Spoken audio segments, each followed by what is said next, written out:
राधे राधे प्यारे भक्तों, श्री कृष्ण कहते हैं जो कुछ भी होता है वह अच्छे के लिए होता है।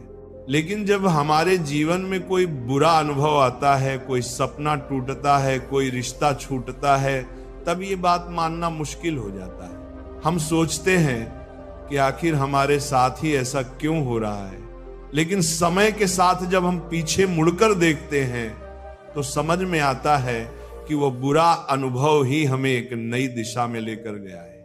अगर किसी ने आपका साथ छोड़ दिया, या कोई नौकरी नहीं मिली, या कोई सपना पूरा नहीं हो पाया, तो समझिए कि वह अंत नहीं है।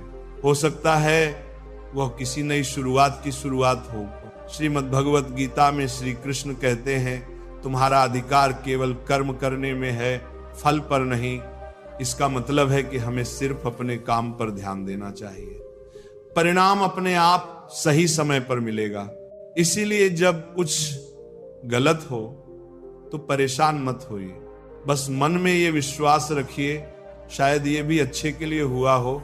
एक बार की बात है, एक राजा के पास बहुत सुंदर और बड़ा बगीचा था। उस बगीचे की देखभाल एक किसान करता था।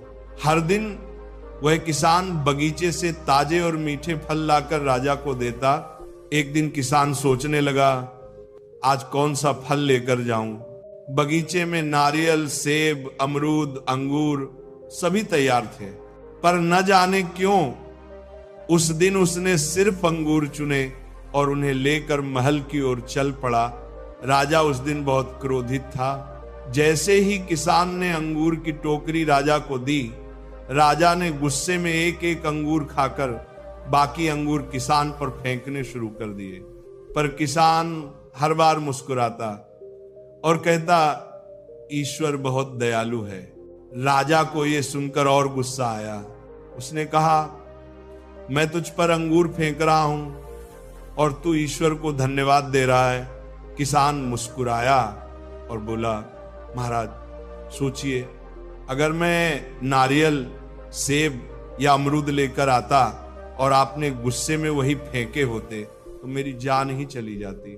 पर देखिए, ईश्वर की कृपा है कि आज मैंने सिर्फ अंगूर ही लाए, इसीलिए मैं ईश्वर का धन्यवाद कर रहा हूं। इस छोटी सी कहानी से हमें एक बड़ी सीख मिलती है। जो कुछ होता है वह हमारे भले के लिए ही होता है, चाहे उस वक्त हमें बुरा ही क्यों न लगे। जीवन के हर अनुभव का एक उद्देश्य होता है। कभी जो हमें नुकसान लगता है